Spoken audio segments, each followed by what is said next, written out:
प्रियांक खरगेंनी मुख्यमंत्र्यांना पत्र दिलेले की RSSवर बंदी घाला म्हणून। कर्नाटकचे हे जे प्रियांक खरगे आहेत हे प्रसिद्धीकरता असल्या गोष्टी करत असतात।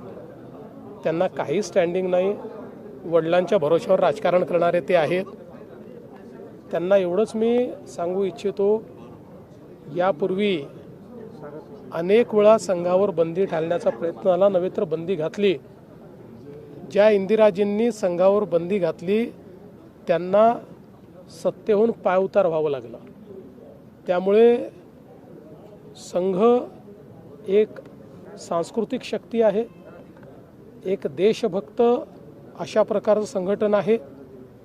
राष्ट्रीय विचाराने प्रेरित, मूल्याधिष्ठित अशा प्रकारच्या मानव निर्मितीचं कार्य संघ करतं। मला असं वाटतं की हे प्रसिद्धीकरता जे काही अशा प्रकारचे पत्र वगैरे देतात याच्याकडे आम्ही ढुंकूनही पाहत नाही।